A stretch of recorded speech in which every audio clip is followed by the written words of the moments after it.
있던 것보다는 조금 더 이해하기가 편하고 좀 재미났었으니까 글쎄요. 머릿속이 흥미해요. 어지러워요. 죄송합니다. 되게 신기하게 들었는 게 글이랑 어떻게 이렇게 비슷하게 얘기하시지? 그런 언어 장애가 제가 있다. 말과 입말이 일치하는. 네. 너무 신기하게 들었어요. 저기 너무 어렵게 생각하지 마시고 사실 다 힘들잖아요. 힘든데 이제 이걸 어떻게 극복할 건가를 고민을 같이 하시는 거예요. 그래서 굳이 이제 그 질문도 좋고 또 자신의 문제와 더불어서 아주 자기 주변의 문제와 더불어서 또 의견이나 아니면 좀 그 질문거리가 있으시면 이것도 좀 질의응답을 좀 받도록 하겠습니다. 저희 운영위원들이 제일 떠들고 있어요. 그래서 질문을 먼저 좀 제 생각에는 좀 그 젊은 친구들이 먼저 좀 이렇게 좀 상대적으로 나이 많아서 못하겠어. 배제하는 거야? 눈이 좀 아프시네. 근데 저 사회 이렇게 자주 보지 않아서 정신이 혼미합니다. 도와주십시오 좀. 나이를 얘기하려고. 마음 젊으신 전원들도 그 저기 우리 운영위원님이 먼저 모범을 좀 보이시죠. 시키면 또 합니다. 예, 저 너무 그 좋은 강의 잘 들었고요. 저도 어쨌든 이제 아까 말씀드린 그 사회적 노동이 사회적 권리가 있던 시절이 한국에는 대단히 늦게 왔고 대략 87년 이후에 왔다고 생각하는데 그로부터 한 20년간 저는 이제 그와 관련된 울산에서 이제 그 운동만이 세상을 바꿀 수 있다 이런 입장에서 이제 해왔는데 2005년 6년 그 현대자동차 비정규직 노조를 이제 여러 동료들하고 만들고 해보다가 이제 그것까지 무너지는 걸 확인하고 그리고 이제 갑자기 이게 아니 방해들이 심해. 아 예 알겠습니다. 제가 좀 의심이 많습니다. 게다가 이제 아 이건 아니구나라는 그러니까 한마디로 대충 아니면 돌아섰어야 되는데 너무 오랫동안 붙들고 늘어지다가 정리는 확실히 되더라고요. 그러니까 오랫동안 미련 없이 완전히 딱 정리를 하고 이제 나름대로 모색을 하게 됐는데 그때 제가 많이 와닿았던 게 이제 예전 우리 세대가 주로 자본론에 근거한 그 잉여 가치에 대한 수탈 문제를 중심에 놓고 공장 차원이든 사회적 차원이든 그 수탈된 잉여 가치를 이제 분배하는 문제 내지는 분배의 그 핵심체인 국가 권력 자체를 뭐 타도 내지 교체하는 방식의 어떤 운동에 고민을 해오다가 그 벽에 부딪히면서 처음에는 그런 어려움이 이제 기회주의 세력들의 문제가 아닐까. 특히 한국은 YS 정부 등장 이래로 특히나 김대중 노무현 시기를 겪으면서 같이 해왔던 진영 상당수가 이제 변절, 우리는 변절이라고 그랬죠. 그런 쪽에 생각을 하다가 나중에 보니까 아, 이거 근본적인 게 잘못됐구나. 우리의 설정 자체가 잘못되었구나. 이런 생각을 했고 그래서 이제 나름대로 모색을 해왔는데 제 나름대로의 결론은 어느 정도 있는데 정치학의 그러한 어떤 논리적 구성을 오늘 제가 처음으로 이렇게 접한 것 같아요. 그러니까 그래서 이제 그 뭐 옛날에 뭐 수학 시험 보면은 풀이 과정은 다른데 답이 비슷한.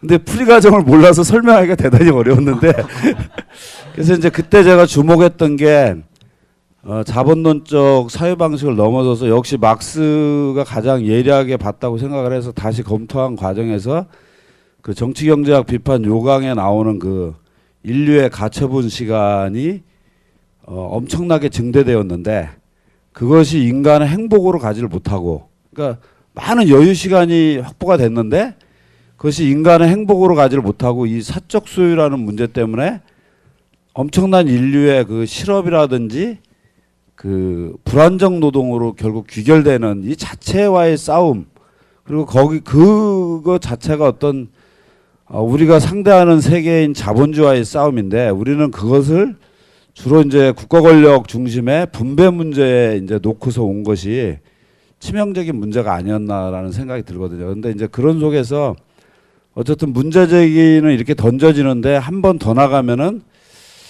과연 그 현실에서 그 이러한 노동의 정치가 이제 실업이라는 문제를 이렇게 그 연동시킨 노동의 정치가 어떠한 그 싹이락도 보이는가, 그 어느 지점에서 그런 부분에 대한 어떤 그 고민이 좀 들더라고요. 그래서 제가 뭐 굉장히 준비해서 이게 지금 질문하고 있는 게 아니고 갑자기 하라고 그래서 했는데, 예. 그래서 일단 저는 이 정도 얘기하고 뭐 나중에 제 질문을 다시 하도록 하겠습니다.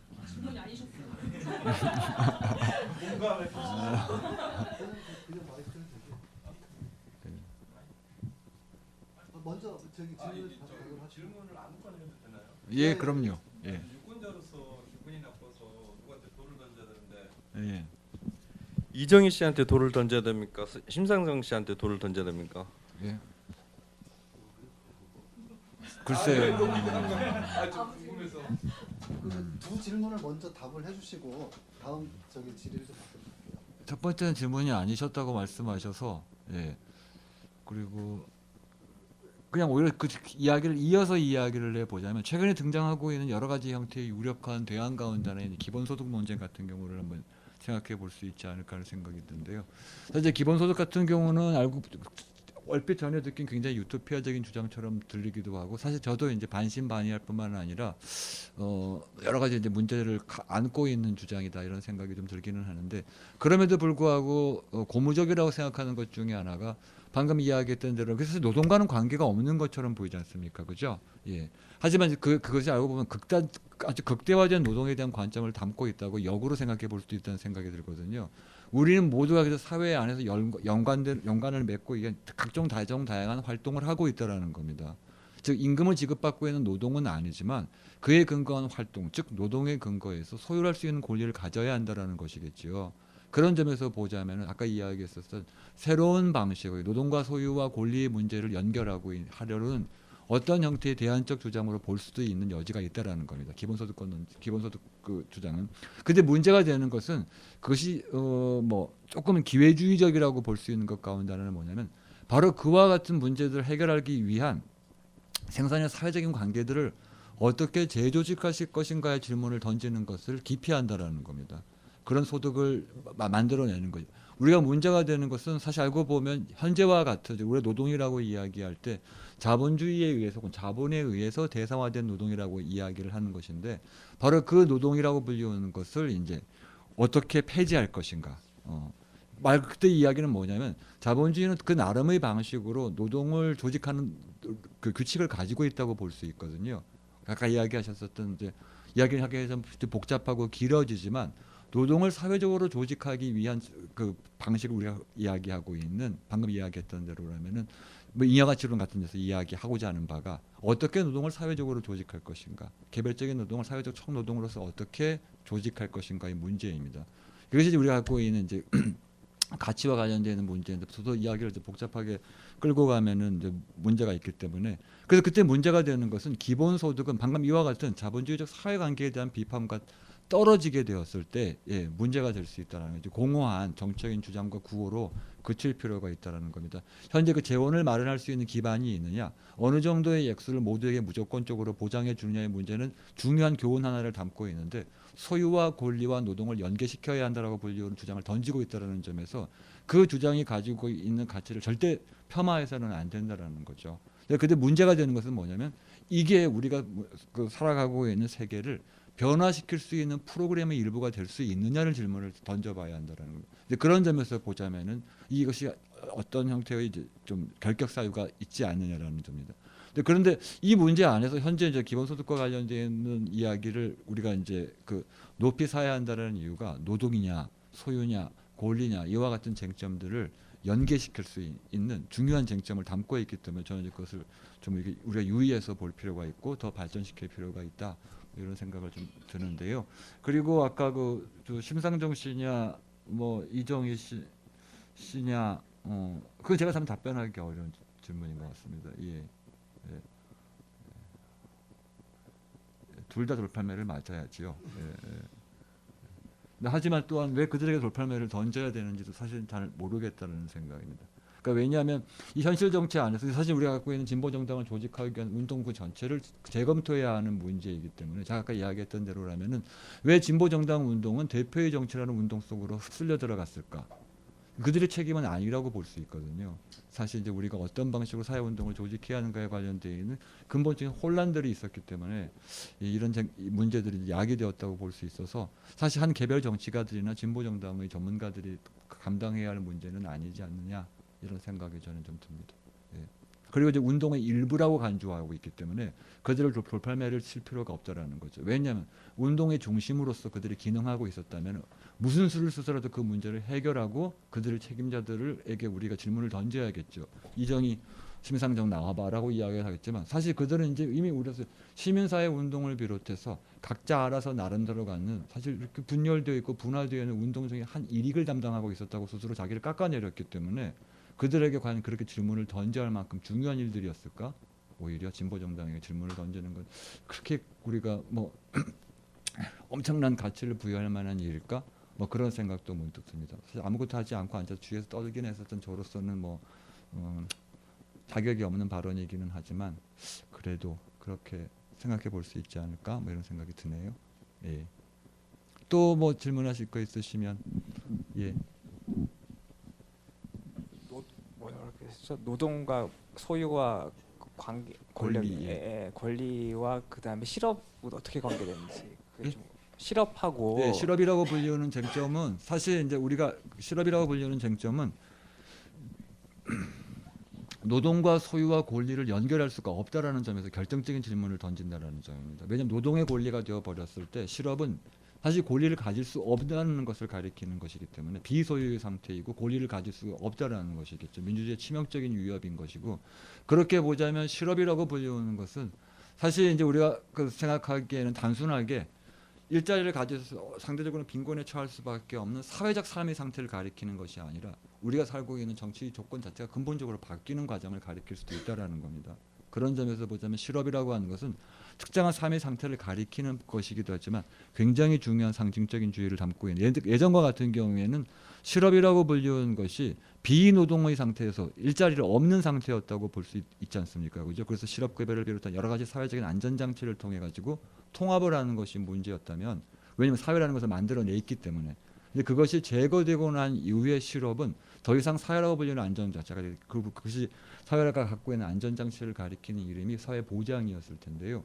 그런 것들이 모두 제거되고 난 이후의 실업은 뭐냐라는 겁니다. 뭐냐? 이것이 이제 권리도 없고 소유도 없는 상태라면은 사실 이거하고 정치의 문제에 가깝다라는 어떤 삶의 객관적인 사회적 상태를 가리키는 표현이 아니라 그럼 이것이 아주 중요한 질문을 던진다라는 겁니다.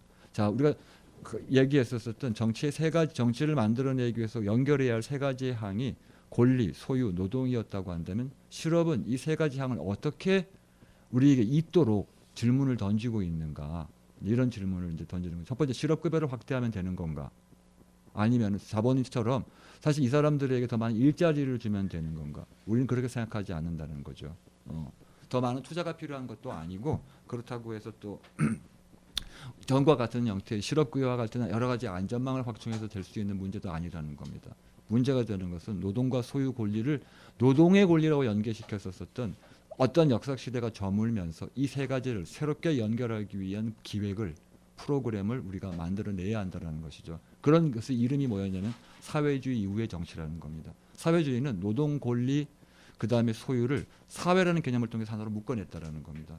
자, 그럼 우리 노동 권리 소유를 사회주의 이후에 무슨 X주의가 있다면 그게 뭘 것이냐 그걸 고민을 해야 한다는 것이겠죠.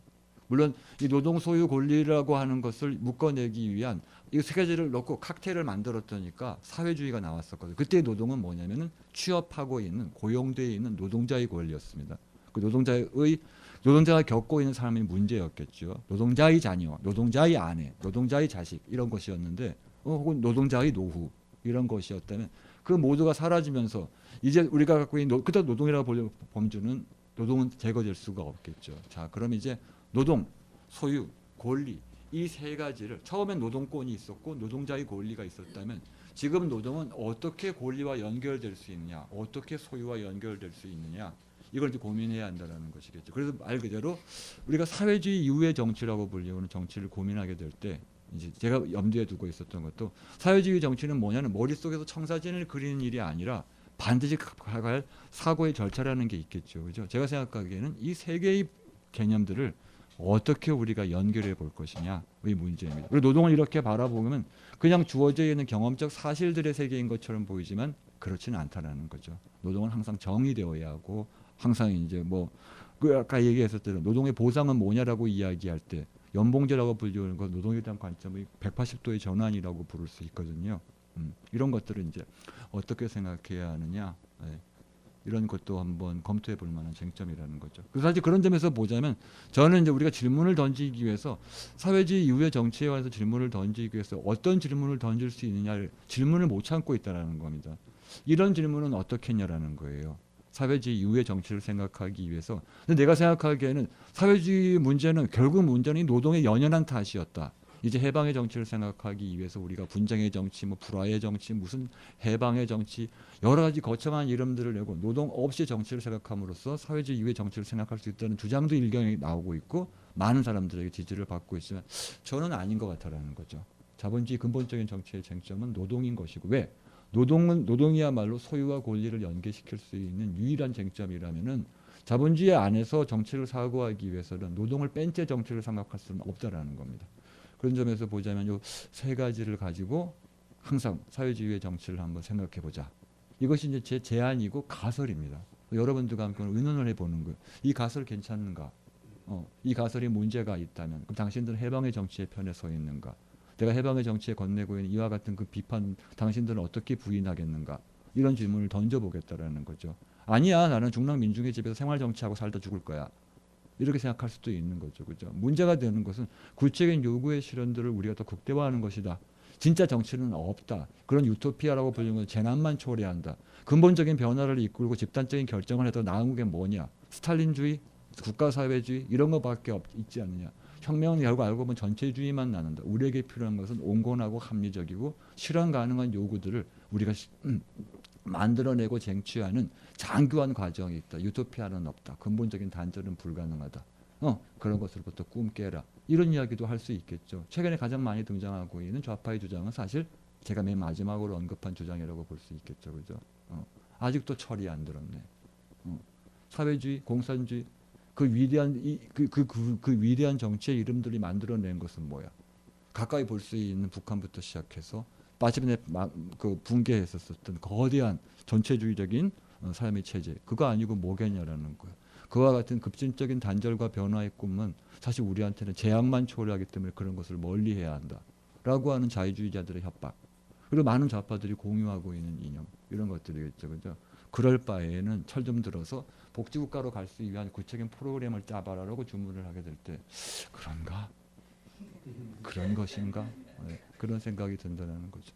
그러면 이 모든 유혹으로부터 벗어나서 노동 없는 해방의 시민의 정치를 꿈꾸고 있는 인민의 정치를 꿈꾸는 사람도 있고 아니다 인민은 없고 우리는 구체적인 요구들 속에 살아가고 있는 왜냐하면 인민이라는 이름으로 매번마다 혁명을 외치는데 인민이라는 이름이 제거되어 있는 정치 즉 구체적인 삶의 문제를 직면하고 있는 XX 문제를 걱정하는 시민들의 모임이라고 할 때 그럴 때 우리 주어져 있는 요구의 주체로서의 사회적 집단만이 있지 인민은 없다라고 이야기하는 정치 이 두 개의 정치가 우리한테는 대안인 거죠. 자, 그래서 저는 그런 건가? 노동 없는 해방의 정치만 꿈꿔야 하나? 아니면 요구의 정치만이 있는 건가? 아닌데 노동 소유 권리라고 불리우는 것으로부터 내가 생각하고 있는 자본주의에서 정치가 움직여 왔다면은 그리고 그것이 합성시킴으로부터 적어도 한 두세 기 동안 우리를 자본주의에 반하는 정치 유력한 모델이었던 사회주의가 합성되어 나왔었다면 이제 재합성을 해야 할 텐데 사회주의로 돌아갈 수는 없으니까 자 그렇다면 이 권리, 소유, 노동 이 세 가지의 개념을 이제 어떤 배율로 어떻게 연결을 해야 할 것인가. 뭐 이런 고민을 저는 하고 있는 셈이죠. 근데 제가 생각하기에는 이게 제일 괜찮은 가설 같거든요. 그래서 여러분들과 함께 이제 그 뭐 더 의견을 나누어 보고 싶은 제안을 던진 셈인 거죠. 물론 아주 추상적인 얼개에 불과합니다. 예. 그렇지만 그래도 여기 한번 살을 좀 붙여 나가는 과정이 필요로 하지 않을까 뭐 이런 생각이 좀 들었습니다. 그러면 그 노동이라는 게 자본주의 내에서의 노동을 말씀하시는 거고 그 노동과 권리와 예. 자유를 얘기하시는 거면 예. 그러면 그 자본주의를 넘어서는 것에 대한 네. 정치 권력, 그래서 자발적 지도자들이 자기 정치랑 권력을 잡고 산다 예. 하는 문제와는 그 다른 차원이라고 보면 되나요? 그냥 네, 자본주의 그런 체제 거죠. 내에서의 그 사회주의가 아닌 새로운 패러다임을 찾자라는 질문. 예, 예. 자본주의적 사회관계를 넘어설 수 있다면은 어떻게 그것이 가능할 것인가라는 문제입니다. 그 관계의 문제는 첫 번째 결정의 문제이기도 아니고 새로운 사회적 질서를 창립하는 문제이기도 하다라는 거죠. 혁명이 일어났는데 뭘 하려고? 새로운 사회 질서를 만들어내지 않는다면 할 필요가 없지 않습니까, 그죠? 그 새로운 사회 질서를 만들어내야 한다는 구구한 억측들 때문에 그런 이제 요구들 때문에 사실 사람들이 알고 보면 요구가 없다면은 그런 사회 그 질서에 대한 청사진이 없다면은 그거를 뭐하러 할 필요가 있느냐?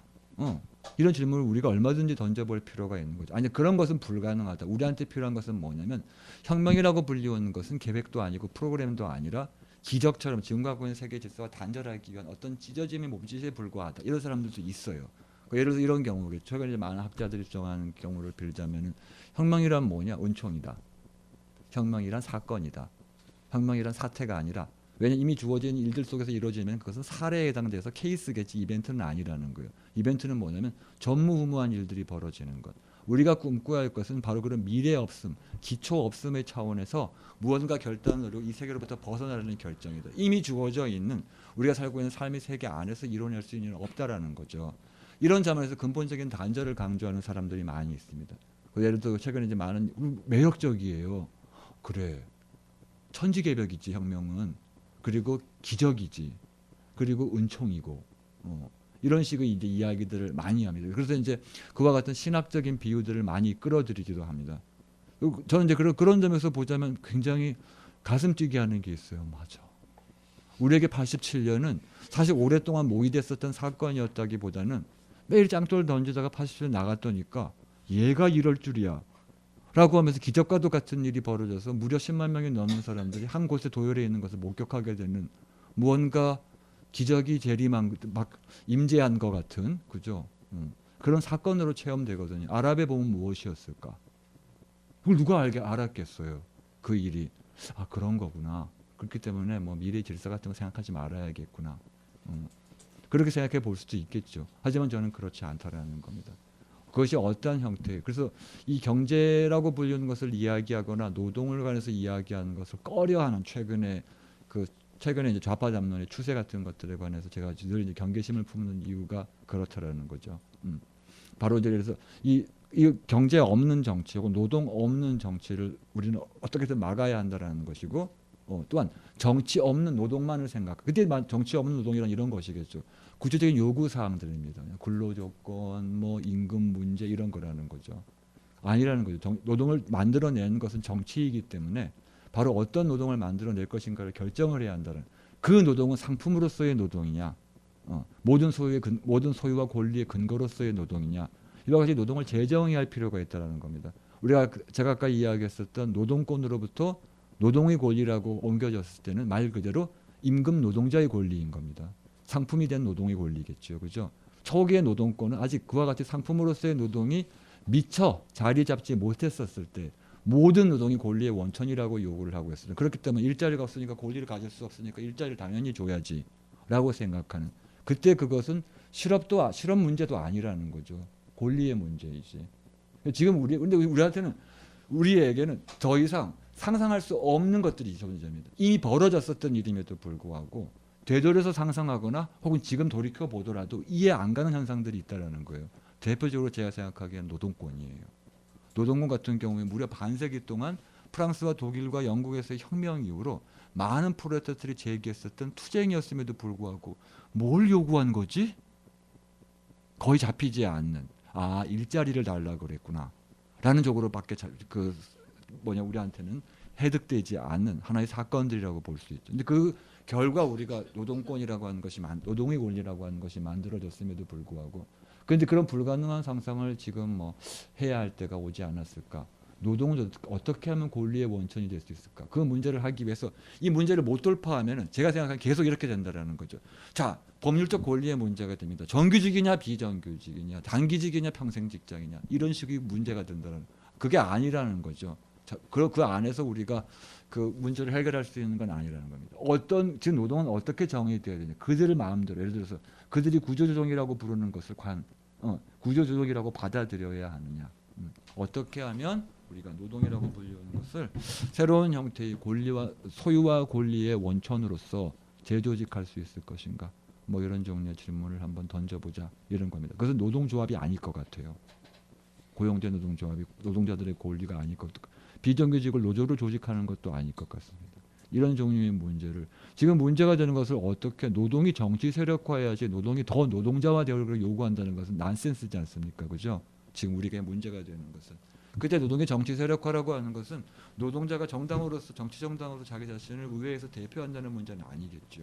그때 노동이 정치 세력화한다는 것은 노동을 새로운 권리와 소유의 문제로서 제기한 새로운 이름을 만들어내야 한다는 겁니다. 그게 뭘까? 그걸 우리가 고민해야 하지 않을까? 이런 생각이 든다는 거죠. 그 일을 지금 생각하기에는 몽상적인 주장처럼 보이지만 제가 보기에는 회피할 수 없는 질문이 아닌가?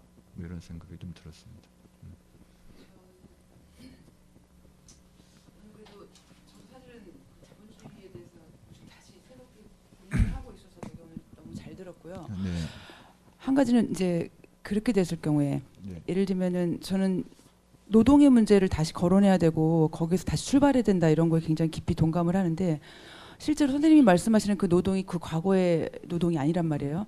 왜냐하면 그 노동으로 정의를 했을 때 본질을 인간의 본질과 사회의 본질을 노동으로 정의를 했을 때 그 노동으로부터 아까 잠깐 언급했던 가사노동과 장애인 노동을 할 수 없는 사람이라든가 그리고 사실은 지금은 실업보다도 왜냐면 사실 우리가 그 선별복지 때문에 사실은 아주 단기적으로라도 시간제로 점점 쪼개지는 노동을 계속 해야 되는 그러니까 오히려 실업보다는 그러니까 실업은 자본주의에서 정말 반드시 필수적인 같이 가야 되는 것인데 그렇지 않고 더 계속 착취가 계속되는 여러 형태의 정말 다양한 일자리 속에 들어가지 않으면 존재할 수가 없는 저는 사실 사회에서 복지로 제공하는 굉장히 단기적 일자리라든가 이런 것도 마찬가지라고 하는데 근데 사실 그렇게 노동의 이름으로 이름 지을 수 없는 노동들이 더 많아지고 있기 때문에 아까 이제 사실 기본소득을 이제 우리 어떻게 보실지 모르지만 사실 기본소득 말씀하신 것처럼 노동이 배제되어 있는 개념이잖아요. 그렇기 때문에 오히려 노동에서 배제되는 사람들이 너무나 다수고 많기 때문에 점점 더 다시 노동을 가지고 다시 인간의 조건이라든가 사회를 또 말할 때 또 굉장히 이제 이게 사실 출발점인 논리인데도 불구하고 선생님은 그리고 약간 사회의 단절적인 혁명 이런 거보다는 지금 자본주의 내에서도 어떻게 보면 자본주의를 넘어서는 비자본주의적인 다양한 시도와 가능성들 이런 것들이 사실 이 책에서는 아직까지는 예시가 안 나왔기 때문에 어떤 식의 그러니까 연속적인 그러면서 또 자본주의 내외의 다른 모습의 자본주의들을 비자본주의적인 어떤 대안의 모습들을 생각하고 계신지 모르겠지만 그래서 그 출발 자체가 노동이면서 다시 노동으로 포함되지 않는 다양한 사람과 존재에 대해서 약간 모순이 돼서 이게 결국 복지국가와 어떤 차별이 있을까 잘 짜여진 혹은 이것과 어떤 근본적인 차이점들 이 노동의 정치가 보여줄 수 있을까 이런 고민이 조금 됐습니다. 네. 이게 복지국가의 가장 커다란 특징은 아까 방금 이야기했던 것처럼 노동에 대한 어떤 특정한 형류의 정의에 기반하고 있다는 겁니다. 최초에 만들어서 노동할 수 있는 권리로부터 노동자의 권리로 노동권이 전환됨으로써 만들어진 독특한 시스템이 있었는데 바로 그것이 복지국가였다는 거예요. 노동자가 만들어내고 있는 여러 가지 형태의 그 부의 일부를 우리가 얘기하고 있는 대로라면 그래서 이게 세금의 형태이든 간에 무엇이든 형태가 여러 형태가 다르겠죠. 도일의 형태가 있을 수도 있고 아니면 국가가 걷어들이고 있는 세금의 형태일 수도 있고 노동자가 직접 납입하는 형태의 펀드일 수도 있을 테고, 하여간 어떤 방식으로 만들어지든 기금을 만들어서, 물론 노동을 통해서 만들어지는 기금입니다. 왜냐하면 소득에 대한 세금이든 아니면은 임금에 대한 일정한 형태의 공유이든 간에 이렇게 해서 만들어지는, 모두 다 공통적으로 동일한 것이 뭐냐면은 임금, 노동자 권리, 그 다음에 보장이라는 형태를 연결하는 겁니다. 그렇게 보자면은 복지국가라고 불리우는 것은 노동에 대한 독특한 관점이죠. 임금 노동이라고 불리우는 관점입니다. 노동은 반드시 임금 노동이어야 한다는 것이고, 그 임금 노동자 가지고 있는 임금 소득에 따라서 만들어지고 있는 화폐 덩어리가 있는데, 그 화폐 덩어리는 물론 지금 우리가 생각하고 있는 것과는 전 다른 화폐 덩어리죠. 지금 우리 여러분 생각하면 펀드 하면은 미래에셋 펀드 생각나시지 않습니까, 그죠? 하지만 불과 2, 30년 전까지만 해도 펀드 이야기하면은 아하, 그거는 연금인가 보다라고 생각할 때가 있었어요. 우리도 이제 굉장히 한국 사회에서 그런 말을 들어본 바가 별로 없기 때문에, 왜냐하면 그런 보장 기금의 형태라는 것이 크게 발달되지 않아서 우리는 이제 펀드라고 하는 말을 들으면 항상 이제 헤지 펀드인가 뭐 이런 생각을 하게 되지만, 사실 이제 전혀 다른 의미라고 볼 수 있겠죠. 그러니까 이 연금이라고 불리우는 것이나 보험이라고 불리우는 그게 두 가지 형태인데, 이 모두가 다 어떤 형태의 특정한 노동을 염두에 두고 있습니다. 복지국가의 핵심은 이 두 개의 장치인데, 이 두 개의 장치의 요점은 임금 노동자를 염두에 두고 있는 거죠. 그렇게 될 때 실업이 됐을 경우에는 한때에는 이 연금을 통해서 실업자를 보조해주거나 계속 살아갈 수 있도록 하는 시스템이 만들어졌습니다. 하지만 그때도 역시 뭐냐면은 고용되지 않는 상태를 가리키는 것이겠죠. 하지만 지금 실업은 고용되지 않는 상태가 아니라 말 그대로 삶이 정상적인 상태면 어떻게냐라는 거예요. 우리가 지금 살아가고 있는 하나의 예외적, 병리적인, 비정상적인 상태인 것이 아니라, 사실 우리가 알고 있는 것처럼 누구나가 실업자로 살아갈 수밖에 없는 일정한 인구의 비율이, 그럴 수밖에 없는 세계에 직면하게 된다면 어떻게냐라는 겁니다.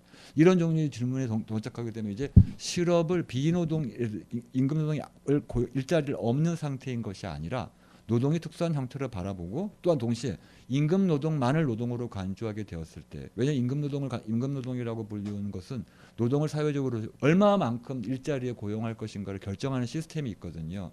전체 안에서 노동이 자본이 끌어들일 수 있는 노동의 비율을 결정을 한다는 겁니다. 우리 그걸 뭐라고 부르냐면은 알다시피 축적이라고 부르죠. 여러분들 자본주의 긴 커다란 이 동학에 관해서, 그 다이나믹스에 관해서 우리 잘 알고 있는 것처럼, 어쨌거나 자본은 자기가 가지고 있어서 그 사회 안에서 노동을 어떤 종류의 비율로 결정할 것인가를 결정하는 힘은 전적으로 그들 손에 쥐어져 있습니다. 상품화되어 있는 노동이죠.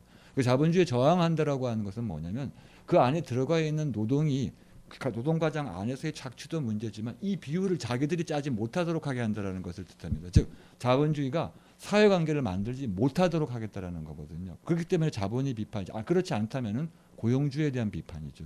우리가 자본주의를 넘어선다고 한다는 것은 고용주의를 넘어선다는 것을 뜻하는 것이 아니라, 이와 같은 방식으로 그 사회 안에서 노동을 어려운 말로 표현하면 노동을 사회적으로 조직화하는 전적인 권한이 자본의 편에 있지 않게 하겠다라는 겁니다. 즉 임노동만 권리를 가지지 않게 하겠다라는 거예요. 실업을 비롯한 모든 것들이 소유의 근거가 될 수 있도록 하겠다라는 거거든요. 이것이 이제 비자본주의적인 대안이라고 볼 수 있죠.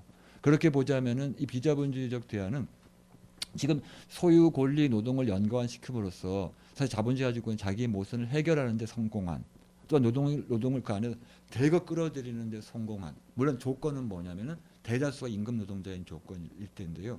바로 이와 같이 한 세기 동안 그 시스템이 만들어졌다라는 겁니다. 그것이 복지국가와 사회주의겠죠. 자, 근데 지금은 이제 그것이 불가능해져 있는 상황에 이르렀다라는 겁니다. 그렇게 되면 어떤 종류의 대안이 가능할까? 첫 번째, 복지국가는 더더욱이 불가능하겠죠. 예, 당연히 이 조건들이 사라져 버렸기 때문에. 또 하나는 이제 복지국가 불가능한 문제 간단합니다. 실업이 너무 많다라는 겁니다. 실업이 있는 한, 실업이 너무 많기 때문에 실업을 계속 만들어낼 수밖에 없기 때문에 복지국가는 불가능합니다. 그래서 한국 사회에 나서는 복지국가 논쟁은 쟁점을 이루는, 그럼 어떤 펀드를 만들 거냐라는 겁니다. 어떻게 펀드를 만들 거냐, 이런 질문을 던질 수밖에 없는 거죠. 그렇다면 이제 우리가 할 수 있는 어떤 대안이 필요한 것이, 답은 간단하다라는 거예요. 그와 같은 임금 노동자만을 노동으로 간주하면서 만들어졌었던 바로 그 사회적 조직들을, 사회적 관계를 조직화하는 방식을 변화시킨다라는 거죠. 자본주의적 사회관계를 바꾸어낸다는 겁니다. 소유를 다른 방식으로 바꾸는 거겠죠. 그러니까 제가 생각하기에는 이런 질문을 던져보면 아주 쉽다라는 겁니다. 실용적으로. 자, 한국 사회에서 예를 들어서 실업수당을 늘리는 건 제가 보기에는 좀 간단한 일일 것 같아요. 쉬운 일일 것 같아요. 하지만 이런 종류의 질문을 못 바꾼다라는 겁니다. 대부분이 우리가 가지고 있는 예를 들어서 통신 3사를 국유화하는 건 어떻게 할 것이냐라는 거예요.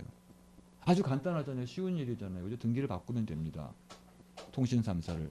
하지만 우리 국민들이 가지고 있는 대다수가 최근에 가지고 있는 최첨단 휴대전화 뭐지 스마트폰 이런 거 쓴다고 한 달에 거의 대부분 2년 약정으로 계약하고 2년 주기로 바꿀 뿐만 아니라 한 달에 전화 요금을 5만 원에서 10만 원씩 내지 않습니까? 그죠? 사실 우리는 잘 모르지만 대학생들 같은 경우에는 한 달 용돈에서 2분의 1이나 심지어는 3분의 1 정도 비중까지 차지하는 경우가 많이 있어요. 우리에서 가장 커다란 지출이지 않습니까? 그죠? 그런 걸 국유화하면 어떨까? 사실 알다시피 그 스마트폰이라고 불리는 것은 우리 대다수가 가지고 있는 집단적인 참여와 활동을 통해서 만들어지는 거지 않습니까? 그렇잖아요. 우리가 그 안에서 그거 사용하느라고 얼마나 힘든 노력을 했어요. 휴대폰 리터러시를 늘리느라고 휴대전화 그죠? 저건 쓸모없는 낯선 도구였는데 써보고 카톡도 깔아보고 뭐 이러면서 사실 우리가 스마트폰이라고 불리우는 것은 상품이기도 하지만 우리가 갖고 있는 다종다양한 사회적 활동들이 관여되어 있는 사회적 노동의 산물이라고 볼 수 있거든요. 이를테면 그런 걸 국유화하는 것이 왜 불가능하다고 생각하냐. 그걸 사회적 소유로 만드는 것이. 왜 그것에 커다란 비용을 지출해야 되는지. 왜 그것이 통신 3사의 것이어야 하고 우리가 그래서 사용하는 대가로 내고 있는 2년 약정은 거대한 규모의 채권을 형성하고 난 다음에 KT는 전부 다 통신 3사는 동시에 금융회사이기도 하거든요. 우리가 쓰는 약정 계약서는 모두 다 채권 채무 관계이고 증권 형태를 띠고 있기 때문에 이 유가증권을 약정 계약 가입한 사람의 20만 명 정도를 못 가서 뉴욕 같은 데 가서 팔아치웁니다. 그래서 KT는 거대한 규모의 펀드를 운영하기도 합니다. 물론 그것은 다른 형태의 부동산 채권과 합쳐서 구조화된 증권이라고 불리는 이름으로 미래이셋 1호 펀드 이런 식으로 팔리긴 하지만 그리고 또한 동시에 우리는 그걸 누가 사들이냐면 국민연금이 또 사들이죠. 노동자들의 연금이 또 사들입니다. 저 채권에 투자하면 돈을 많이 벌어준다 그래서 우리는 2년 약정 계약으로 휴대전화를 사고 우리는 채무자가 되어서 증권을 만들고 우리가 갖고 있는 미래의 부의 원천 소득의 원천인 보장의 원천을 다시 가지고 또 그 채권을 사들이는 악순환에 빠져 있는 것 같아요. 이 모든 악순환을 깨뜨리는 방법들은 뭘까라는 구체적인 문제입니다. 그래서 제가 생각하기에는 근데 우리는 막 어떻게 복지국가를 만들 것인가 뭐 이런 얘기를 질문을 던지면서 복잡한 계산과 공식을 늘어놓은 사람들한테 그럼 이런 건 어떻겠냐라는 거예요. 통신 3사를 국유화하는 것은 사회적 소유로 만드는 것은 아주 간단한 일이지만 절대 있을 수 없는 일처럼 생각되죠. 우리는 어떤 형태의 복지국가를 꿈꿀 수는 있지만 통신 3사 정도의 국유를 사회적 소유로 만드는 것은 불가능하다고 생각합니다. 끊임없이 뭐든지 할 수 있다고 이야기하지만 자본을 넘나들고 있는 투기적인 자본에 대해서 0.1% 정도의 세금을 부과하는 일은 불가능하다고 생각하는 세상. 사실 그런 종류의 싸움이 중요하다는 겁니다. 저는 오히려 우리가 필요한 것은 그 안에서 유럽 헌법 안에서 혹은 뭐 프랑스 안에서 이러저러한 복지국가를 만들기 위한 정책들을 떠들고 토론하는 것은 절대 손댈 수 없는 것이 있는 거죠. 이와 같은 복지를 계속 필요로 하게 됐었던 생산과 소유의 사회적 관계를 바꾸는 일에 대해서 손을 댈 수 없다고 믿는 거죠. 토빈세의 도입이 20여 년 동안 지연되다가 이제야 이제 겨우 통과되어서 그것도 아주 쥐꼬리만한 액수이지만 어마어마한 규모지 않습니까? 그죠? 투기적 자본에 대한 과세. 예. 근데 우리는 그 0.몇 %에 되는 세금을 못 받고요. 즉 우리가 갖고 있는 사회적 관계는 바꿀 수 없다고 생각하는 거죠. 이를테면 우리가 생각하고 있는 것처럼 우리는 이제 정권도 교체가 가능하고 뭐 뭐든지 다 변화시킬 수 있다고 생각해요. 우리는 인간도 바꿀 수 있고 지구의 운명도 바꿀 수 있고 다 바꿀 수 있다고 생각하는데 못 바꾸는 게 있어요. 통신 3사의 중에는 못 바꿔. 우리는 지옥이 될 수도 있고 뭐 지구 온난화가 되고 우리 멸망을 꿈꿀 수도 있고 뭐든지 다 할 수 있지만 통신 3사만은 못 바꿔라고 생각하는 것. 사실 그것이 우리가 제가 생각하고 있는 사고의 한계라는 겁니다. 그래서 자본주의를 뛰어넘을 수 있다고 사람들은 많이 이야기를 하지만 그럼 통신 3사는 어떻게 바꿀까? 국내 대다수의 은행들이 지금 해외 자본에서 60% 소유하고 있는데 그들이 가지고 있는 투기적 수익을 이렇게 떠나고 있을 때 그들에게 세금을 맡길 수 있는 정책을 만들 수 있을까? 즉 그들 우리에게 끌어들이고 있는 부를 우리가 가지고 있는 소유의 몫으로서 즉 우리가 가지고 있는 노동의 권리로서 소유의 권리로서 그것을 되찾을 수는 없을까? 이런 일은 우리는 생각을 못한다라는 거죠. 그럴 때마다 그렇게 이야기들 하겠죠. 공산주의자인가 봐. 맞습니다. 그런 게 공산주의인 거죠. 제가 생각하기에는 그런 종류의 상상을 할 때가 왔다라는 거죠. 노동의 권리, 복지의 권리, 지금 노동의 권리라고 이야기할 때 많은 사람들이 소유와 권리 문제와 연결되지 않은 노동의 권리는 결국 노동자의 권리, 실업자의 권리, 근로조건의 권리, 더 많은 급여의 권리에 불과하다라는 겁니다. 오히려 실업과 노동이라고 불리는 이 구조적인 항을 만들어내는 생산과 노동을 조직하는 사회적 관계를 바꿔야 하는 그 권리에 관해서는 이야기를 않고 그것은 노동에 대한 관념의 수정이 필요하겠다라는 거죠. 예. 그런 점에서 보자면은 제가 이제 다른 근본적인 단절이 필요하다고 보는 거예요. 근데 그 근본적인 단절은 어떤 계기에서 만들어질 수 있냐를 고민해야겠죠. 저는 그 계기가 이와 같은 종류의 질문에서 터져 나올 거라는 겁니다. 왜 우리는 그런 얘기를 안 할까? 실제로 그런 그 대안 있잖아요. 네. 예를 들면 뭐 고르도 뭐 노동도 왜꼭 그걸 해야 돼요? 네. 죄송해요. 자꾸만. 녹화민 녹음이 예를 들면 임금 노동뿐만이 아니라 시민 노동도 있다고 하고 네. 예를 들면은 자기를 돌보는 네. 이런 노동. 그래서 사실은 저희들은 또 한편으로는 기존에 우리가 임금 노동만 노동으로 가치로서 인정받고 예를 들면 여성의 가사 노동이라든가 시민사회 노동이라든가 지역사회를 돌보는 노동 혹은 자기가 스스로 자금 노동 이런 거에 대한 노동에 대한 평가가 자본과의 관계에서 역시 그렇게 이제 평가되었기 때문에 노동 시간을 줄이고 그리고 이제 사실은 자기와 자신의 지역과 이걸 돌보는 노동의 가치를 전환해서 어떻게 보면은 자본으로부터 독립된 그런 상품들을 스스로 그 상품이 아닌 거죠. 그런 실제 삶에 필요한 것들을 만들어가는 노동의 전환 이런 것들도 선생님 포함하시는 거죠? 아닙니다. 그건 아닌 거죠. 예, 그러니까. 절대 아닙니다. 왜냐하면 지금 우리가 생각하고 있는 것처럼 문제는 바로 우리가 자본에 의해서 조직되어 있는 상품화된 노동만을 노동으로 인정하는 것이 문제이다. 열정노동, 감정노동, 육아노동, 가사노동을 비롯한 우리 주변에 얼마나 많은 다양한 종류의 노동들이 존재하고 있느냐. 이와 같은 비자본주의적 노동의 형태를 적극적인 권리의 토대로 삼아야 한다. 이런 사람들이 이제 많이 있죠. 예. 저는 그와 같은 주장들을 들을 때마다 예, 왜냐하면 알다시피 이제 뭐 다시 마르크스 이야기를 끌어들여서 좀 죄송하긴 한데요. 뭐 마르크스 빠니까 어쩔 수 없겠죠.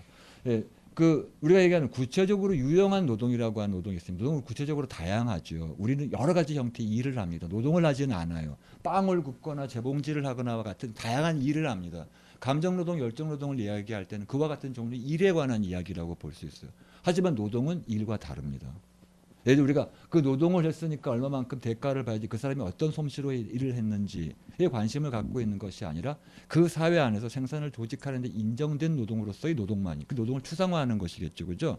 그래서 앞의 종류의 일을 뭐라고 부르냐면 구체적으로 유용한 노동이지만 자본주의가 관심을 갖고 있는 노동은 유일하게 노동은 딱 한 가지밖에 없어요. 바로 이 추상화된 노동. 추상적 노동이라고 부를 수 있겠죠. 그래서 일과 노동은 다르다고 볼 수 있습니다.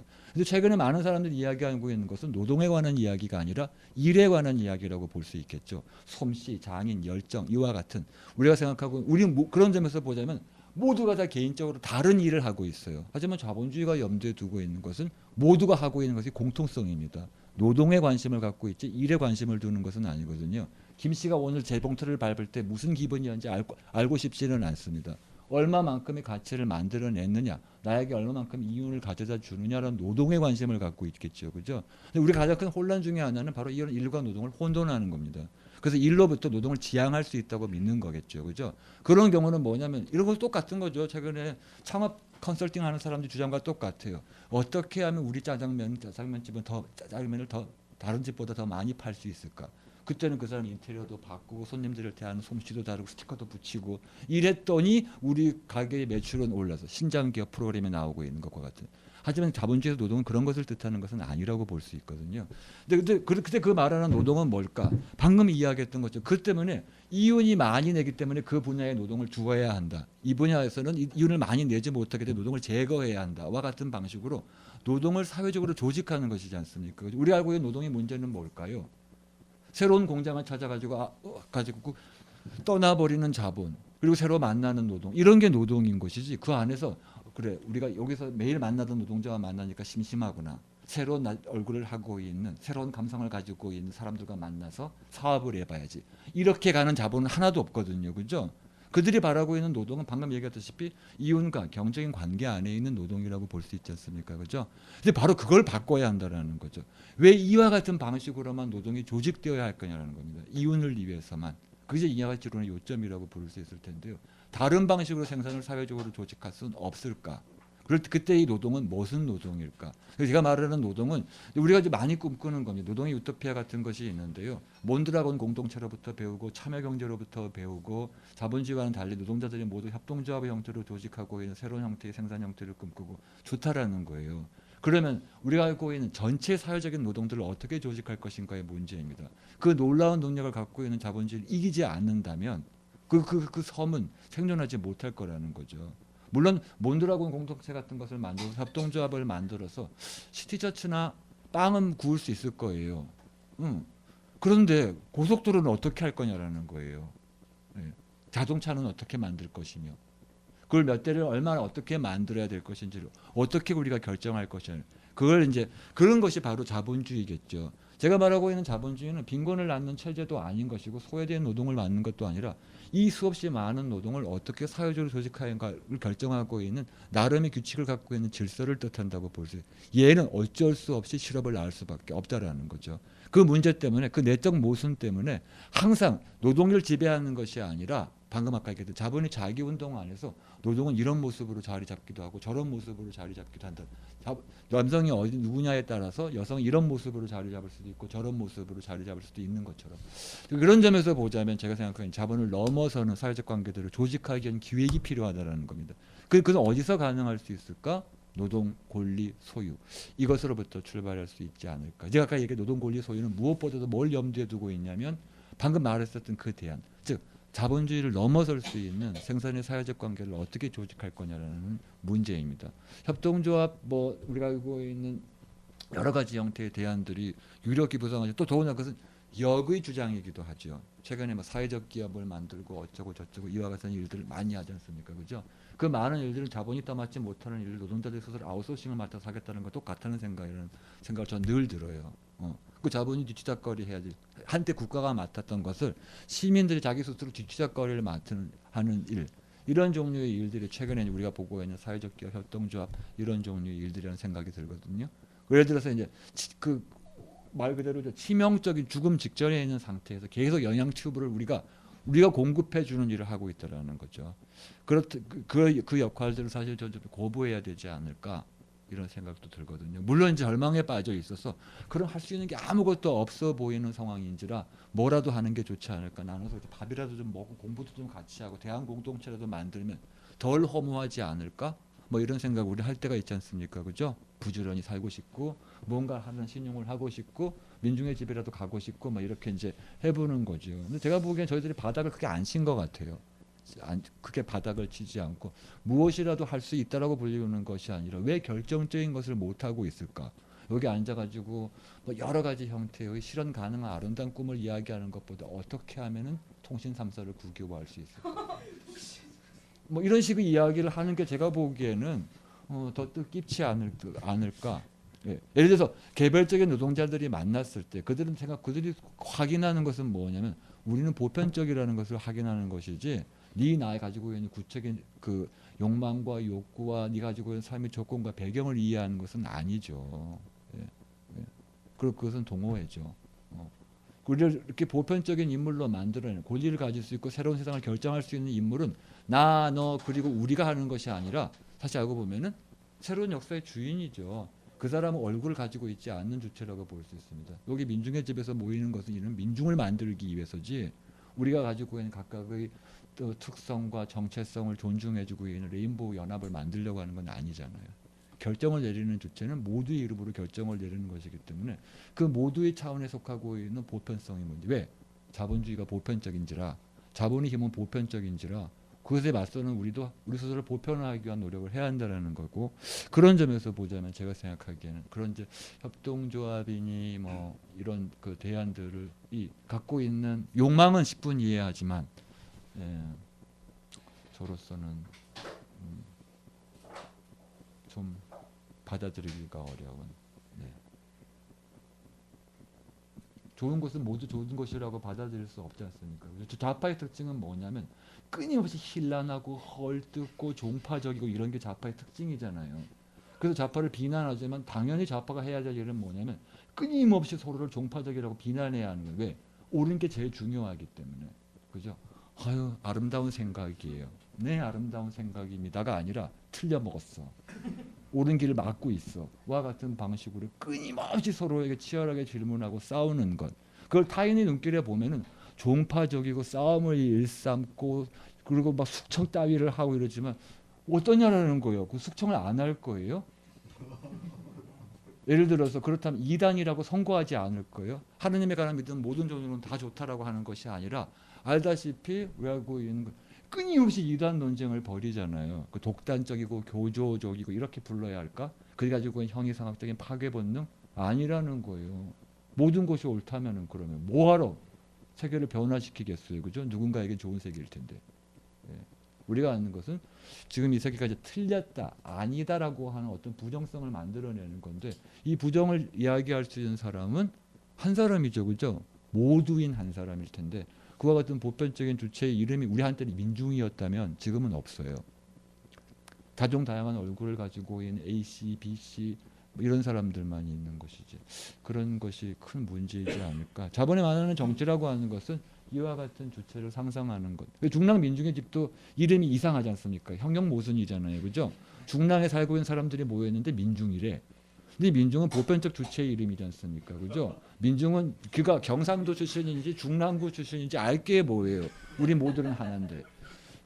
근데 사실 왜냐면 이게 우리 운동이 직면하고 있는 중요한 문제죠. 제가 잠깐 담배를 피면서 나눴었던 대화이기도 하거든요. 그래서 우리 민중의 집을 중랑을 뺄까 말까 생각 중에 있다. 생활의 정치해야 되냐.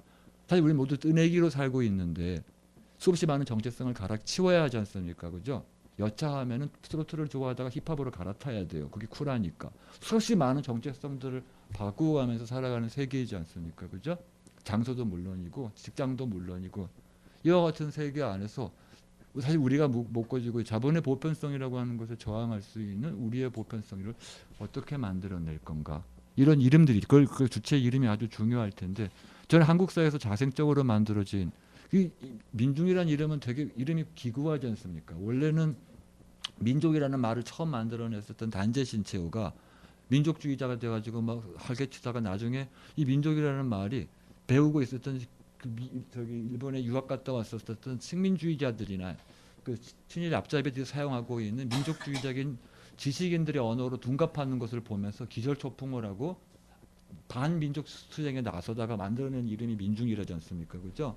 그런데 이제 민족, 인민 뭐 이런 말, 인민 뭐 이런 말이 프롤레타리아트 뭐 무산자 이런 말들이 너무 불길하니까 당시 60년대, 70년대 한국의 진보적인 지식인이 무난한 민중이라는 말을 가져다 쓰기 시작해서 토착했었던 건데 한 지역 안에서 보편적인 어떤 주체의 이름을 만들어낼 수 있는 이름이 이제 민중으로 자리 잡았던 것이라고 볼 수 있겠죠. 근데 그런 거 보자면 사실 이제 우리가 그런 사람들의 이름을 발명해야겠죠. 그 사람 이름이 누구인가, 우리 모두의 이름은 누구인가, 이런 이름들을 발견해야 되는데, 근데 그 이름을 발견하는 일이 우리 인천에는 여러 가지 방식으로 진행되는 거죠, 그죠? 중랑 시민인가, 아니면 중랑을 통해서 만들어지는 민중인가, 뭐 이런 질문들이 이제 우리한테 오간다고 볼 수 있을 텐데요. 예, 제가 뭐 괜히 주제 넘는 이야기를 했습니다. 예, 만약에 그런 생각도 함께 좀 나눠보는 게 어떨까 하는 생각이 드네요. 시간이 좀 돼서 개인적으로 저는 이제 그 서동 선생님 강연을 한두 번 들었었는데 좀 통쾌한 끝날 때는 그런 감성을 느끼고 가는 입장이에요. 저희가 그런 거 추구하는지 모르겠는데 홍사 선생님이 그 말씀을 한번 하셨어요. 저를 오셨을 때 우리는 지구가 멸망할 가능성이다. 자본주의가 멸망할 가능성에 대해서 더 회의적이다 이런 말씀을 하시는 거거든요. 저희가 이제 보통 얘기할 때 학자분들이 이런 얘기를 할 때 그걸 구체적으로 뭘 하자는 거냐, 조직은 어떤 방식이 돼야 되는 거냐, 뭐 이런 방식은 조금 제가 볼 때는 좀 이렇게 같이 나눠야 될 얘기가 아닌가. 그래서 다음에 저희가 이제 지금 이때 공식적인 프로그램은 이걸 정리하고 저희가 디토리를 좀 준비를 했습니다. 그래서 잠깐만요. 저희가 제가 이제 개인적으로 요새 관심을 많이 갖고 있는 부분이 동학인데 동학 공부한다는 그녀가 동학을 한다고 한다는 얘기를 했대요. 그리고 이제 제가 제일 마음에 드는 건 뭐냐면 굉장히 어려운 시절이었잖아요. 동학이 급속하게 퍼져나갈 수 있었던 이유 중에 하나가 뭐냐면 우리 내국에 굶어 죽는 사람이 없어야 된다부터 시작을 했다고 그러더라고요. 그래서 양반들이 두려워했던 것 중에 하나가 뭐냐면 서로 부자고 가난한 사람이고 돈을 이렇게 모으다 보니 굶어 죽는 사람들이 없고, 그래서 쌍놈이고 평민이고 부자들까지 모여든다. 이거 갖다 굉장히 체제의 위협을 받아들였대요. 그래서 제가 이 말씀 드리는 이유는 뭐냐면 제가 무고함이 바깥에 있습니다. 소름 끼쳤어. 뒷풀이를 준비해야 되는데 물론 저희가 많은 부분을 감당하겠지만 좀 어렵습니다. 그래서 얼굴 빨개졌잖아요. 뒷풀이로 이렇게 말씀을 드리는 거니까 보살펴 주시고 10분 정도 쉬고 이 자리를 제가 뒷풀이 방으로 만들 동안에 그 담배 피실 분 옥상에서 하시면 되고요. 그 저기 바깥에서 차나 그 얘기 좀 나누고 계시면 준비를 하고 있습니다. 감사합니다. 많이